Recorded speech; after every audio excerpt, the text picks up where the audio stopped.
आपकी सरकार का कहना है कि कांग्रेस सरकार तुष्टीकरण की राजनीति करती है और एक आप उन पे हर बार आपका ये कहना है कि ये कांग्रेस सरकार भ्रष्टाचार, निकम्मी, नाकामी सरकार है, हम इसको उखाड़ के फेंकेंगे, ये आपका मुद्दा है। लेकिन आपको जनता के लिए आपका क्या मुद्दा रहेगा? और ऐसी एक तुष्टीकरण के बारे में भी आप बताइए कि कांग्रेस ऐसा क्या तुष्टीकरण करती है, इसके बारे में बताइए। और आपका क्या मुद्दा रहेगा जनता के बीच, इसके बारे में बताइए आप। कांग्रेस तुष्टीकरण करती है इसके बारे में मुझे बताने की नहीं, बिल्कुल एकदम सीधी सीधा सबको दिखता है। पिछले 5 साल में हजारों केस ऐसे हुए हैं राजस्थान में। मैं जोधपुर, सिर्फ जोधपुर की बताऊं तो सबसे पहले जालोरी गेट का झगड़ा, परशुराम जयंती हुई थी, उसके बाद परशुराम जयंती के जो झंडे लगे हुए थे उनको उतार के जो भी झगड़ा हुआ, रात में झगड़ा हुआ, हमारी जीजी सूर्यकांता व्यास के घर के सामने बाइक तक जलाई गई। उसके बावजूद भी इन्होंने तुष्टीकरण करते हुए उसको रोका नहीं, इतना बड़ा झगड़ा था उसको रोका नहीं, बल्कि नेक्स्ट डे वापस वो वहाँ पे इजाज़त दे दी और कोई वहाँ पे सुरक्षा नहीं रखी ताकि वहाँ दंगे ना हो। नेक्स्ट डे हम सब ने देखा वो जालोरी गेट जो बिल्कुल शांतिशील, जिस जोधपुर को शांतिशील क्षेत्र कहा जाता है, वहाँ पे आज इतने दिन से लेके आज तक भी धारा 144 लगी है। ये तुष्टीकरण का सबसे पहला उदाहरण है। दूसरा तुष्टीकरण का उदाहरण देती हूँ। अभी कुछ दिन पहले एक लड़ाई हुई थी, जो आपस में लड़ाई हुई थी, उसको 30 लाख रुपए दे दिए, और जो यहाँ के लोग थे जो जिन्होंने इतने दिन धरना भी दिया उनको आज तक भी, क्यों? सिर्फ तुष्टीकरण की राजनीति थी। तीसरा तुष्टीकरण का, एक व्यक्ति जो उस दंगों के दौरान, जब यहाँ पे गर्दन काटी गई थी, उन दंगों के दौरान एक मौलाना साहब ने कहा था आंखें निकाल लो, हाथ काट लो, कुछ इस तरह के बयान उनके आए थे, जिसकी वजह से उनको पकड़ा भी गया था।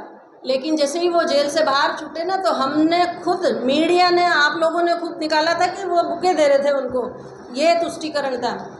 भगवान जी की मूर्ति, मंदिर तोड़े, वो तो तोड़े, लेकिन भगवान जी की मूर्ति टुकड़े टुकड़े हुए हमने उस टोकरी में देखी, ये तुष्टीकरण है। दरगाह में ये चादर चढ़ाते हैं, मंदिर, अब इवन तुष्टीकरण भी देखो कैसा करते हैं। तुष्टीकरण में भी ये रंग रूप बदलते रहते हैं। जो सनातन को ये गालियां देने वाले अलायंस में ये अभी भी हैं। जो खड़गे साहब यहाँ पे जिस दिन आए हुए थे, खड़गे साहब का दौरा हुआ था यहाँ पे, मैंने खुद देखा कि वो गाय के ऊपर हाथ फेर रहे थे, और वहाँ उनका बेटा जो स्टालिन को समर्थन कर रहा था। तो ये तुष्टीकरण नहीं, ये बहर रूप ये हैं। कभी कहीं पंडित जी बन जाते हैं, कहीं ये कुछ बन जाते हैं। तो इनकी तुष्टीकरण को, तो ये तुष्टीकरण नहीं, ये वोट को देखने वाला है। इनकी खुद की महिला पदाधिकारी जेडीए पे पिछले 40 या 45 या जो भी इतने दिन से बैठी है, उसका कुछ नहीं हो रहा है। इनकी खुद की महापौर, उसके साथ गलत हुआ था, लेकिन उसको इन्होंने छुड़वा दिया। खुद की महापौर के ऊपर दबाव बना के इन्होंने उससे जेल से बाहर निकलवा दिया, जो हिस्ट्री सीटर अपराधी था। क्या वो हिस्ट्री सीटर अपराधी एक दिन में बना था? और जो वो महापौर के साथ हल्ला, जो भी उसने बदतमीजी की, जो महापौर जैसी सशक्त महिला के साथ कर सकता है, तो आम महिला के साथ वो कितना करेगा? उसको छोड़ने का क्या लॉजिक था?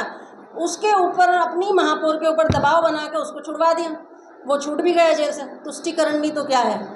हजारों, ये तो सिर्फ मैं जोधपुर की बता रही हूँ, अगर राजस्थान की बताने लगी ना तो एक पूरा ग्रंथ बन जाएगा इनके तुष्टीकरण। तो आपको ऐसा लग रहा है कि इस तुष्टीकरण की राजनीति के चलते अब की बार सरकार खुद वैसे ही बदल जाएगी? लेकिन आपका ये है कि जैसे आप जैसे कह रहे हो कि महिला सुरक्षित नहीं है, तो उसके लिए आप जनता के बीच में क्या लेके जाओगे जिसमें महिलाएं सुरक्षित हो? उसके बारे में क्या बताओगे? उनके बारे में, जैसे अभी महिलाओं को कैसे सुरक्षित करोगे आप? हम लोग सिंपल सा उदाहरण दे रहे हैं। हमारे योगी जी की सरकार है और राजस्थान की सरकार है। कोई, वो योगी जी की सरकार जब बनी नहीं थी, यूपी में गुंडा राज था। आज वहाँ गुंडे हाथ जोड़ के कहते हैं कि हमें या तो जेल में भी रखो तो यूपी से बाहर रखो। बाहर तो वो रहना ही नहीं चाहते, यूपी में बाहर खुले घूमना नहीं चाहते, और जेल में भी यूपी की में शिफ्ट नहीं करना चाहते। हमने सब देखे, अंसारी वगैरह सब कहते हैं हमें यहाँ की जेल से बाहर करो, दूसरी जगह भेजो। तो हमारी यहाँ की राजस्थान की महिलाएं उस सरकार को भी देखती हैं जो पूरी तरह से पूर्ण रूप से राम राज्य आ गया, और इस सरकार को भी देखती हैं। तो उदाहरण तो एकदम ही सिंपल है, हम लोग उनको बताएंगे, और उन बताएंगे नहीं, ये बीजेपी का चुनावी मुद्दा है, महिला सशक्तिकरण, महिला सुरक्षा। तो और मोदी जी जो वादा करते हैं वो अभी तक पिछले चुनाव का उठा के देख लो, संकल्प पत्र में जो था वो सारे पूरे हो चुके। इसी तरह से यहाँ भी जो वादा होगा वो पूरा होगा, इस बात का हम पूरी तरह से हम जानते भी हैं और मानते भी। आपकी सरकार कितनी सीटों के साथ आ रही है? हमारी सरकार पूर्ण बहुमत के साथ आ रही है। अशोक जी को पानी नहीं मिलने का है मांगने के बाद।